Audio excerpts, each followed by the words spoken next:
بسم اللہ الرحمن الرحیم۔ السلام علیکم۔ بالآخر پاکستان مسلم لیگ نون کے قائد سابق وزیر اعظم محمد نواز شریف نے اپنے آپ کو عدالت کے سامنے سرنڈر کر دیا۔ احتساب کے کورٹ کے سامنے پیش ہوئے، اس کے بعد ان کے دائمی وارنٹ جو تھے وہ ختم کر دیے گئے۔ بعد ازاں میاں نواز شریف اسلام آباد ہائی کورٹ میں پیش ہوئے، جہاں ان کی ایون فیلڈ اور العزیزیہ ریپرز میں سزا کے خلاف اپیلیں بحال کرنے کی درخواستوں پر نیب کو نوٹس جاری کر دیا گیا۔ تو ناظرین کرام، ہم اس عدالتی کارروائی اور نواز شریف کی اپیرنس کے بارے میں آپ سے گفتگو کریں گے۔ میں ہر بار یہی گزارش کرتا ہوں، اگر آپ نے میرا یوٹیوب چینل نواز رضا کے ساتھ اب تک سبسکرائب نہیں کیا تو براہ کرم اسے فوری طور پر سبسکرائب کریں، لائک کریں اور احباب کے ساتھ شیئر کریں، اور آئیکن کا وہ بٹن دبانا نہ بھولیے کہ جب آپ ویڈیو لوڈ کریں تو سب سے پہلے آپ کو اطلاع ملے۔ تو ناظرین کرام، بندیالی کورٹ ختم، جسٹس فائز عیسیٰ کی سربراہی میں سپریم کورٹ کام کر رہی ہے۔ نواز شریف پاکستان آ گئے۔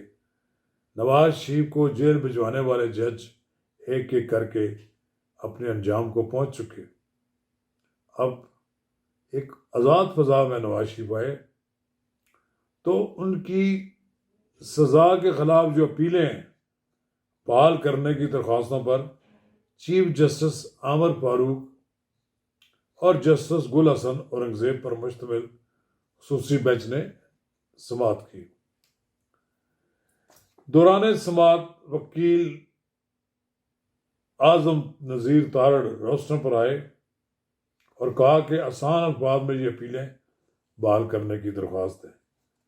اس پر چیف جسٹس نے کہا کہ ابھی ہمیں اس پر نوٹس جاری کر کے نیب کو سننا ہے۔ اس پر اعظم تارڑ نے کہا کہ میں آپ کو دلائل دے کر مطمئن کروں گا۔ عدالت نے استفسار کیا کہ جب ڈکلیریشن اس قسم کا دیا جائے تو کیا وہ پھر کہہ سکتا ہے کہ اپیلیں بحال کریں؟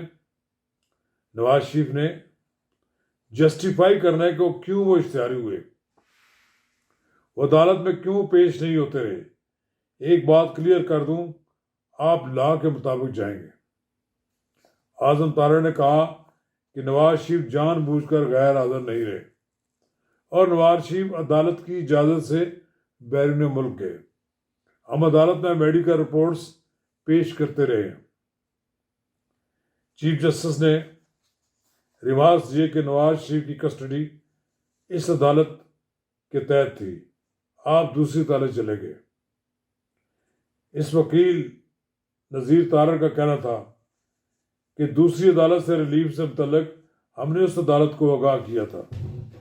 آئین کی آرٹیکل 10A سے پہلے کی صورتحال مختلف تھی۔ چیف جسٹس عامر فاروق کا کہنا تھا کہ آرٹیکل 10A میں حیات بخش کیس کا فیصلہ بھی ہے، اپیلوں کی بحالی روٹین کا معاملہ نہیں ہے۔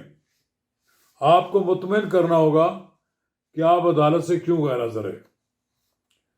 تو اعظم تارڑ نے جواب دیا کہ نیب کورٹ نے اشتہاری کا سٹیٹس ختم کر دیا ہے۔ نواز شریف نے اس وقت تمام وقت کے دوران بہت سی مشکلات دیکھی ہیں۔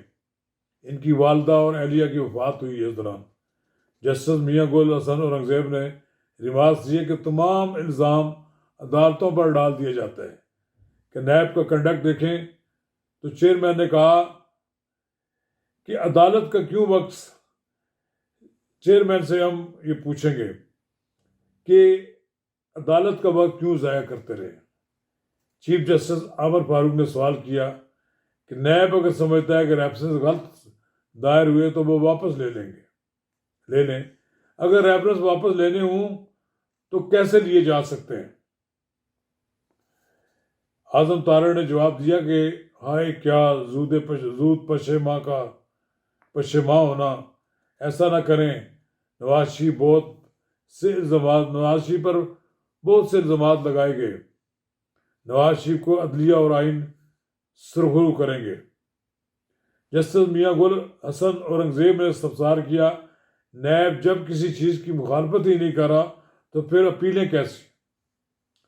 چیئرمین نیب سے ہدایات لے کر ہمیں واضح بتائیں کہ ہم فیصلہ دے کر کوئی اور کام کریں۔ چیف جسٹس اسلام آباد نے پروسیکیوٹر جنرل نیب سے سوال کیا کہ پھر پوچھ رہے ہیں کہ کیا نیب نواز شریف کو گرفتار کرنا چاہتے ہیں؟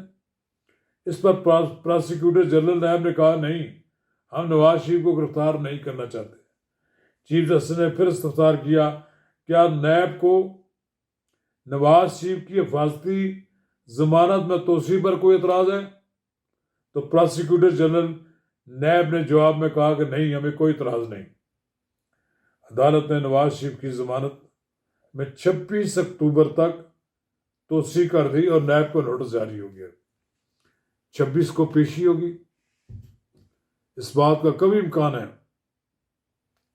کہ نیب کیس ہی واپس لے لے اور نیب یہ کہے کہ نواز شریف کے خلاف بددیانتی کی بنیاد پر مقدمہ بنایا گیا تھا، پھر تو ساری دیوار جو عمارت تعمیر کی تھی پچھلی نیب نے، عمران خان سے بھی پہلے جو نیب نے، اور جن لوگوں کے اشاروں پہ نواز شریف کے خلاف جھوٹے مقدمات بنائے گئے تھے، یہ سب کچھ دڑم کر کے نیچے آ جائے گا۔ پہلے ہی ہم یہ کہتے ہیں کہ نواز شریف کے خلاف تمام مقدمات جھوٹے تھے۔ نواز شریف کو پاکستان کی سیاست سے باہر نکالنے کی ایک سازش کی گئی تھی۔ وہ سازش کامیاب تو اس وقت ہو گئی، لیکن 6 سال بعد پھر وہ ناکامی سے دوچار ہے۔ آج نواز شریف پھر عوام میں ہے اور نواز شریف کو گھر بھجوانے والے کوئی جیل میں ہیں اور کوئی اپنے گھروں میں منہ چھپائے پھر رہے ہیں۔ تو یہ سمجھا جائے کہ نواز شریف کو جیل بھجوانے والوں کے برے دن آ گئے، ان کا بھی احتساب ہونا چاہیے۔ ایک چلتی ہوئی حکومت کو برباد کیا انہوں نے، اس سے بربادی ہوئی پاکستان کی اپنی ہوئی۔ کاش کہ نواز شریف کو اپنی آئینی مدت مکمل کرنے دیتے اور پھر الیکشن ہوتے۔ نواز شریف کی اس کے بعد چوتھی بار آمد کا تو تب ہی ہو سکتا تھا نا کہ کارکردگی کی بنیاد پر ہوتا۔ تو نواز شریف کے پاس کی ٹوکری میں کارکردگی تھی، لیکن کچھ ادارے، کچھ لوگ اپنی مرضی کی حکومت بنوانا چاہتے تھے، تو انہوں نے نواز شریف کو جیل بھجوایا، سزا دلوائی، ملک کی سیاست سے نکالنے کی کوشش کی، لیکن اللہ تعالیٰ کو کچھ اور منظور ہے۔ آج پھر سے چوتھی بار وزیر اعظم بننے کے لیے پاکستان واپس آ گئے۔ اس کی دل کی دھڑکن پاکستان کے لیے دھڑکتی ہے، یعنی نواز شریف کی پاکستانیت کوئی اس سے چھین نہیں سکتا۔ اور میں یہ بھی بتا دوں کہ نواز شریف کا دل بھی پاکستان کے لیے دھڑکتا ہے۔ ہزاروں نواز شریف پہ الزامات لگا دیں، ایک الزام سب سے غلط تھا، کرپشن کا الزام۔ انہوں نے کہا کہ ایون فیلڈ، العزیزیہ میں ان کو سزائیں دی گئیں۔ یہ سب جھوٹے مقدمات تھے۔ اس کا مقصد یہ تھا کہ نواز شریف کو ملک کی سیاست سے نکال کر عمران خان کو اقتدار میں لایا جائے۔ وہ جو لمبا منصوبہ بنا تھا، پھر اللہ تعالیٰ کو منظور تھا نا کہ یہ لوگوں نے ایک منصوبہ بنایا تھا کہ 22 میں ہم جناب نومبر میں ہم سے بن جائیں گے آرمی چیف، اور پھر عمران خان کو ہم چلائیں گے آئندہ 10 سال اور۔ سب لوگوں کے عزائم ناکام ہو گئے۔ اللہ تعالیٰ نے ایک بار پھر نواز شریف کو موقع دیا کہ وہ پاکستان کی خدمت کے لیے پاکستان آئے۔ انشاءاللہ نواز شریف عدالت سے سرخرو ہوگا۔ شکریہ۔